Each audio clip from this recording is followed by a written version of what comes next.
Good morning, good afternoon, good evening, guys, and welcome to another video of Dive Trader. My name is Daniel, and today, guys, we're doing an update on Alpine 4 holdings. Those of you who follow my channel know that I am a shareholder, one of my top companies that I have in my portfolio, in my high-risk portfolio, should we say. I've done loads of updates on it recently. I'm always trying to give you the latest news I can in the shortest amount of time to summarize what's been happening. So there's been a lot happening today, guys. And first of all, the market's actually closed now.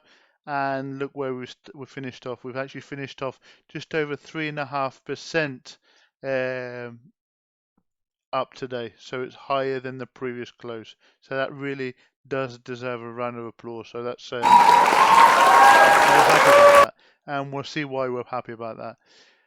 So what's happened today? Today, guys, there's a company called Grizzly Research that are Grizzly, and they always come out with short reports. What do short reports mean? Simply negative reports to try and drive a company's price down. They would talk negative about it. Now, I don't mind shorters. I mean, shorters in the world of in the stock world that exists, in the trading world that exists. However, when you're coming out and you're alleging or giving information that's not even true, that should not even be allowed. That shouldn't be allowed, guys. There's one thing you short company on basis on a series of fundamentals, but coming out with information just for the sake of it, falsely given information should be punished from my point of view. So before we go in to look at those points, their report, this is their report. I'm not going to go into detail. We'll go down and have a look. So here, this is the important point. So the risk report and all statements contained herein are the opinions of Grizzly Research and are not statements of fact. Okay, so they do that as a legal disclaimer to cover themselves. Whether that is valid or not, I do not know. However, they remain our opinions and beliefs only. Okay, so there we go. So their legal disclaimer. So in other words, you can come out and give a whole lot of, get everyone worried and still be covered. Well, I don't know. I don't know if there'll be any legal action taken for this, but in the past there was legal action against this company, and we'll see that in a minute. So anyway, let's have a look. Let's have a look what's happened. So it dropped 7.2 when they brought out this report this morning. 7.2% drop. Okay, that happened in the morning, and then as you've seen, we've gone back up again. We'll have a look at prices in a little bit more detail in a minute. Grizzly alleges that the Impossible Aerospace, so IA, the drone maker that Alpine acquired last year, has no production facility, and the company appears completely dysfunctional. Okay, that's what they've said. They've also said that Grizzly claims that on-the-ground investigation and neighbouring companies had not seen activity months at the purported facility. Okay. The short report also claims that Vayu, Alpine's latest acquisition, appears to be a shell of a company that may never be economically viable. Okay. And then to be a little bit more professional, and instead of banging this out on Twitter, Kent Wilson, the CEO of Alpine 4, has actually gone through Seeking Alpha. Okay, so there's a Seeking Alpha document, and replied back with the following. Wilson said that the idea IA and Vayu had no operations is just absurd, and that the report is a hack job with a blatant attempt to short our stock. I mean, it's obvious, isn't it? Wilson points out that the IA completed a $1.5 million transaction with the US Air Force in November 2020. They are also currently in discussions for more development work with the US Air Force. Wilson said that after the acquisition of Impossible Aerospace, the company began the process of moving them from their facility in the Bay Area to other company in the Bay Area called Quality Circuit Assembly. So they actually moved their place in this address. So that's what's been happening. Accusations, and obviously Kent's out there to defend his company. Now, let's have a look. If we have a look back in the past, let's go back to the past, and we can see back in 2019, this same company done the same thing. In fact, they do it. This is their job. This is what they do. They do these scandalous reports to try and sink companies. That's what they do. It's ugly, but this is what they do. Sometimes it works, unfortunately. Sometimes it does scare a lot of retailers away, and it does go down. People sell off.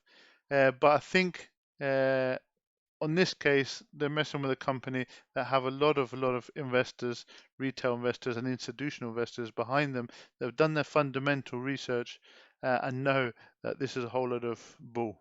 But anyway, coming back, so they've tried to do this back in 2019 with a company called Trulieve, and what happened is the price actually dropped, like we've seen today, as much as 23%. So on that day, it dropped down to $9.18. Okay, to give you an idea. So it's exactly what we see in Alpine today. This company, Trulieve, this is back in 2019. Let's have a look at what the value is today. Okay. I say no more. I don't need to go into any details. This is not saying that Alpine are the same as this. It's not. I'm not trying to make any comparisons. I'm just to give you an idea of how companies like this can work when really it doesn't always work.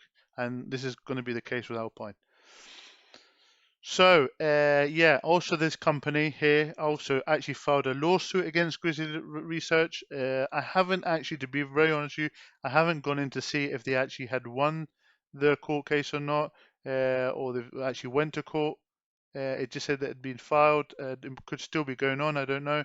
But anyway, it's just the fact that, and it's the same what the CEO of this company said back in the day, we will work tirelessly to fight back against these fraudulent claims in a legal setting. The truth matters deeply to the team. We are proud to be champion honesty in our industry, blah, blah, blah.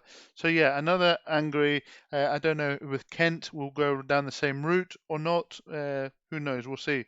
But anyway, these companies, in my point of view, shouldn't be existing for sending out false information. I think it's disgusting, actually.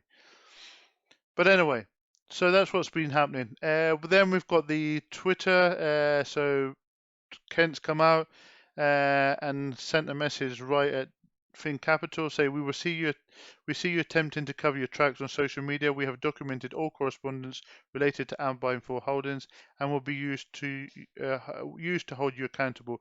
We will protect shareholder value. Okay, so there's good old Kent defending his shareholders. Okay, guys. So that's what's been happening today. This is what's been happening. A lot of worry this morning from the investors. People are asking on the Discord, hey, what's happening? This is true. We have to be very careful. Social media is very powerful for creating very, very, very strong information that gets across the globe really quickly.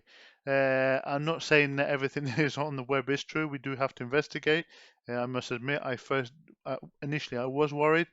But when you sort of believe in a company, you know that you know that it's a company that exists. I mean, this company is basically saying it's not a company; it's a false company. You sort of brush it off. But anyway, I think there's less worry now, and that shows in the prices. So let's finish up and let's have a look at the price. So prices here.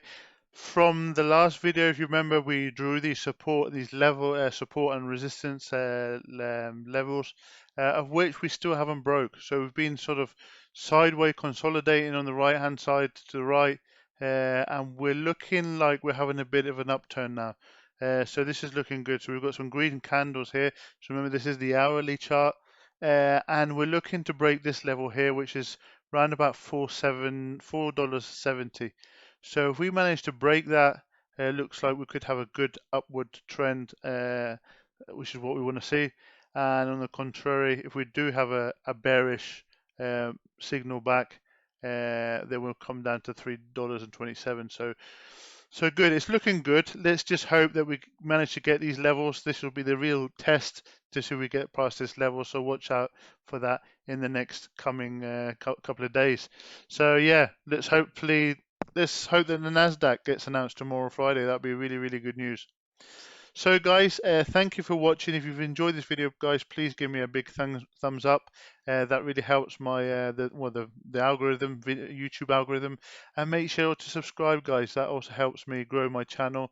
Guys, thank you very much for watching. Take care, and I'll speak to you soon. Bye bye now.